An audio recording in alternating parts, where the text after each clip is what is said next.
Para la pregunta número 6 vamos a trabajar con la prueba de canasta. Acordaros que artificialmente en clase generamos un tercer nivel de ejecución que era dúo, es decir, el promedio del rendimiento entre el lado dominante y no dominante. Por lo tanto nos va a salir un valor promedio entre los dos. Esto va a crear cierta artificialidad en los resultados, pero es importante que lo tengáis en cuenta a la hora de crear variables que no han sido medidas en la práctica realmente. Entonces lo que vamos a pedir ahora es si existen diferencias entre los tres niveles de ejecución y contestar a las siguientes preguntas. Fijaros, en la primera nos dice, ¿existen diferencias significativas según la mano y la forma de ejecución? Para ello tenemos que hacer una comparación intragrupo, porque le hemos medido dominante, no dominante y dúo. Y esto no lo podemos hacer con una prueba T porque tenemos más de dos niveles, así que nos tendremos que ir a una nova de medidas repetidas. Si existen diferencias entre sexo, aquí nos tendremos que ir, en este caso, ¿podríamos hacer alguna prueba T de medidas independientes? Sí, pero vamos a ver que es más efectivo poder meterlo como un factor entre grupo dentro del mismo análisis de ANOVA de medidas repetidas, para además ver la siguiente pregunta: si existe interacción entre el sexo y la forma o la mano de ejecución, entre una variable inter o entre y una variable intragrupo con tres niveles, cuando esta tiene dos. Y luego además se pide representar gráficamente la curva con una línea diferente para el sexo y en en el eje horizontal o en el eje X la forma o la mano de ejecución. Para ello vamos a utilizar, como hemos dicho, una nova de medidas repetidas. No tenemos el archivo segmentado, está totalmente preparado para poder analizar y nos vamos en modelo lineal general, medidas repetidas, y lo que vamos a medir es cuál es nuestro factor intrasujeto, el que hemos medido de forma repetida, pues la forma de lanzar. ¿Que cuántos niveles tiene? 3, que son dominante, no dominante y el que hemos creado de forma artificial, que es dúo. ¿En qué pruebas o cuáles son nuestras variables dependientes que hemos medido? Pues en este caso es el lanzamiento a canasta, que lo hemos medido con precisión en una escala que iba de 0 a 3, en función de si tocaba, no tocaba aro, si iba al pasillo, si entraba limpia, esa escala que vimos en clase.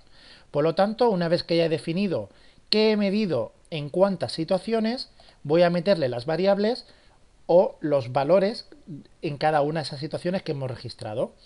Vamos a utilizar el mismo orden que tenemos aquí, ¿de acuerdo? Sería 1 la situación de canasta, que es decir, dominante, la 2 sería la situación de canasta no dominante y la 3 sería la situación de canasta creada, que es canasta dúo.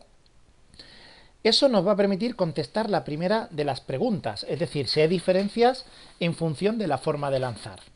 Luego, preguntábamos si habían diferencias entre sujetos, es decir, entre grupos de chicos y chicas. Esto lo podemos hacer aquí, factores inter, y lo que cojo es el sexo y lo meto. Ya está. Y luego nos pedía si había interacción. La interacción, que es el apartado C, va a salir de comparar esta variable con respecto a esta. Entonces vamos a conseguirlo ya habiendo metido estas dos variables aquí. Acordaros, intragrupo y entregrupo. Ahora, ¿qué tendríamos que pedir aquí para completar todo lo que pedimos? Los gráficos. Pedíamos la forma de lanzar en cada uno de en tres, digamos, representaciones del eje horizontal. Tendremos 1 dominante, 2 no dominante, 3 dúo, y veremos cómo se comporta la curva de rendimiento en función del sexo. Añadimos y aquí nos va a dar ya esa información. El post-hoc, acordaros que era para las comparaciones por pares. Aquí no tiene sentido pedirle un post-hoc para el sexo, porque es la única variable entre grupo que tenemos. Porque la propia comparación entre grupo me va a comparar chico y chica.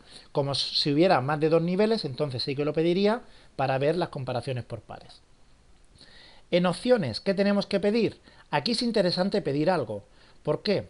Porque la forma de lanzar, que es una variable nuestra intragrupo, yo puedo saber que hay diferencias entre las tres situaciones, pero no sé entre cuáles de ellas. Entonces, si yo le pido aquí los efectos principales, aquí tenemos menos opciones de post-hoc, le pido el Bonferroni, lo que me va a permitir es comparar si existe diferencia entre entre dominante y no dominante, entre dominante y dúo, y entre no dominante y dúo.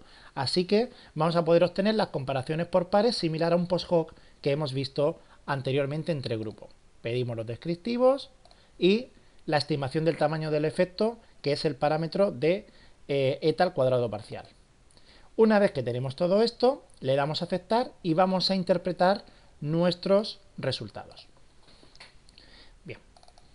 Ante la pregunta primera, si existen diferencias según la mano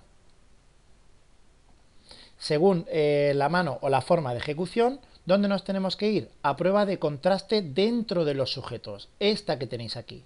Entonces, aquí lo que vamos a tener que ver es lo siguiente: la forma de lanzar, cogemos de referencia la primera y vemos los grados de libertad, que vais a ver que aquí ya está calculado. ¿Por qué sale este 1,89? Este 1,89 sale del grado intergrupo, es decir, chicos versus chicas, entonces por lo tanto sería 2 grupos menos 1 que no puede compararse con sí mismo, los grados entre grupo y los grados intergrupos, ¿de acuerdo? Entonces aquí lo que vamos a hacer es ponerlo de esta manera, 1,89. El valor de la F acordaros que es para las ANOVAs, entonces 84,92, con un valor de P inferior a 0.001 y un valor de eta de 0.488, ¿de acuerdo? Que es un valor moderado o alto, por encima de 0.60 ya son excelentes o altos, ¿de acuerdo? Por lo tanto, ¿existen diferencias según la forma y la mano ejecución? Pues sí, lo sé porque el valor de la significación es por debajo de 0.05. Ante la segunda pregunta, si existen diferencias entre sexos, vamos a irnos aquí, prueba de efecto intersujetos. Inter, acordado que era lo mismo que entre. Por lo tanto, voy aquí, veo sexo, vemos los grados de libertad, que es lo mismo, y tendríamos nuestro 1,89 con su valor de F, que es en este caso de 9,45, con su valor de P, que es P igual a 0.003, pero una eta muy bajita, es decir, es prácticamente trivial. Necesitamos que sea por encima de 0.25, 0.3, dependiendo de los autores.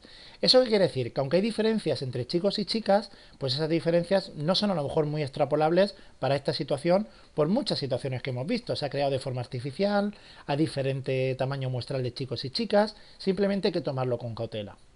Y luego cuando queremos ver si existe interacción entre el sexo y la mano de ejecución, lo que nos venimos es a esta de aquí, forma de lanzar con respecto al sexo.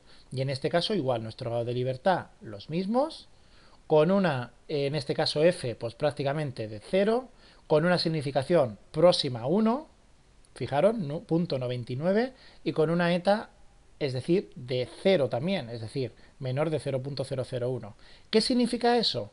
Que no hay interacción en función de el sexo y la forma en la cual se ha ejecutado. Disculpar, aquí sí que había diferencias de antes. Lo marcamos.